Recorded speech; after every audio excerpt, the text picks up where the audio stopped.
ఎన్ని సంవత్సరాల నుంచి ఉద్యోగం చేస్తున్నారు మీరు? నేను గతము 16 సంవత్సరాల నుంచి ఎంఆర్పిఎస్ గ్రామ అధ్యక్షులుగా, మండల అధ్యక్షులుగా, అలాగే ఉమ్మడి జిల్లా నిజామాబాద్ జిల్లా అధ్యక్షులుగా, ఇప్పుడు కామారెడ్డి జిల్లా ఏర్పడిన తర్వాత కామారెడ్డి జిల్లా అధ్యక్షులుగా మహిళా విభాగం. నా పేరు లక్ష్మి. మాకు మందకృష్ణ మాదిగ అంటే ఆయన చేసిన పోరాటాలు మన ఒక్కరి కోసమే కాదు, ఓల్డ్ ఎస్సీ మాదిగకు మాత్రమే కాదు, ఎన్నో రకరకాల కులాలు ఉన్నాయి, 59 కులాలు ఉన్నాయి.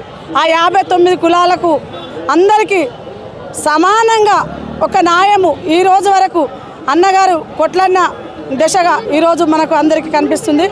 అలాగే ఇంకొక విషయం ఏంటంటే వికలాంగులు ఆరోగ్యశ్రీ కార్డు మనకు అమ్మ నాన్న లేని అనాథ పిల్లల కోసము మరి మందకృష్ణ మాదిగనే కొట్లాడిండు, ఏ రాజకీయ నాయకుడు కాదని నేను తెలియజేస్తున్నాను.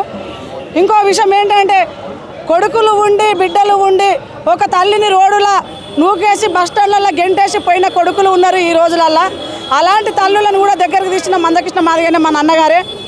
ఇంకోటి అన్నగారికి జన్మంలా అందరము ఆరోగ్యంగా ఉండి మేము అన్నగారు ఆధారాలతో అంత బాగుండాలి. అన్నగారి కుటుంబం కూడా మాకు చాలా మేము అలాగ రుణపడి ఉంటామని చెప్తున్నాము. మేము దాదాపు అన్నగారు ఏ పిలిపించినా మేము చేపడతాము. అలాగే మహిళలు అంటే మళ్ళీ ఇంకా అంటరానలు అంటే మనకు చాలా పెద్ద ఎత్తున దూరం పెడతారు. అది మీ అందరికీ తెలుసు, మీడియా మిత్రులకు కూడా మీకు కూడా తెలుసు. ఏంటంటే మాదిగలు వస్తారంటే దూరం ఉండుని, మాదిగలు వస్తారంటే దూరం ఉండు అన్న రోజులు చాలా ఉన్నాయి. అది మన అందరికి తెలిసిన విషయమే. ఈరోజు మాదిగలం అంటే ఏందో నిలవేర్చుకున్న మందకృష్ణ మాదిగ అన్నగారి ఆధారాలున్నాయి. మనము అంటే ఇటు రమ్మని పిలుచుకునేటోళ్ళు ఉన్నారు, దగ్గర కూర్చుని పెట్టుకునేటోళ్ళు ఈ రోజే కాదు, గత 30 సంవత్సరాల నుంచి మందకృష్ణ మాదిగ చేసిన ఉద్యమాల నుంచి మన మాదిగలనంటే గౌరవిస్తున్నారు.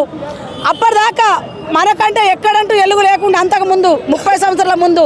ఇప్పుడు మేము కృష్ణమాదిగ గారికి మేము పరిచయమైన రోజుల నుంచి ఆ ఉద్యమ లక్షణాలలో నడిచిన నుంచి అప్పటి నుంచి మేము చాలా అన్నగారికి ధన్యవాదాలు తెలియజేస్తున్నాము. అన్నగారు చాలా మా కోసము మనందరి కోసము చాలా ఉద్యమాలు చేపట్టిండు. అలాగే నా పేరు లక్ష్మీ మాదిగ, నేను కామారెడ్డి జిల్లా 30 సంవత్సరాల నుంచి సాధించుకున్న ఈ ఫలితం ఈ ఎస్సీ వర్గీకరణ ఈ బీజేపీ వాళ్ళకి సపోర్ట్ చేయడం వల్ల దళిత బహుజనులు కొందరు వ్యతిరేకిస్తారు. దీన్ని ఏం మాట్లాడతారు? అవునండి. అయితే ఇన్ని రోజులు అన్ని పార్టీలకు కూడా సహకరించిండు, అన్ని పార్టీలకు కూడా మేము కూడా సహకరించినాం. మాకెవరు ఎక్కడ న్యాయం చేయలేరు. గతంలో చంద్రబాబు నాయుడు ఉన్నప్పుడు కొంత మేలే జరిగింది మాకు. ఇప్పుడు బీజేపీ ప్రభుత్వము మన మోడీ గారు హైదరాబాద్కు వచ్చినాడు 16 లక్షల మందిలో. మనకు 16 లక్షల మందిలో మనకు మాట ఇచ్చిన రోజు ఆయన మాట నిలబెట్టుకున్నాడు, నిజంగా మేము తెలియజేస్తున్నాం. అలాగే మన తెలంగాణ ముఖ్యమంత్రి గారు కూడా వెంటనే మనకు ఆయన కూడా ఒక మాట ఇచ్చిండు. ప్రధానమంత్రి వాళ్ళ చొరవతోనే అయిందంటారా?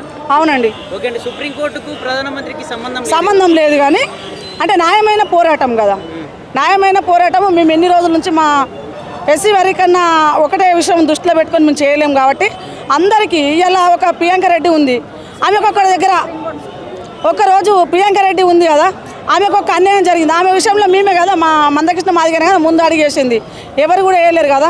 ఇప్పుడు మాకు కూడా మా బుడిగ జంగల్ అమ్మాయికి మా దళిత అమ్మాయికి కూడా నా అన్యాయం జరిగినప్పుడు అక్కడ మేమే ఉన్నాం, కానీ వేరే వాళ్ళు కూడా ఎవరు లేరు కదా. అయితే మాకు సుప్రీంకోర్టే న్యాయం చేసిందని తెలియజేస్తున్నాం.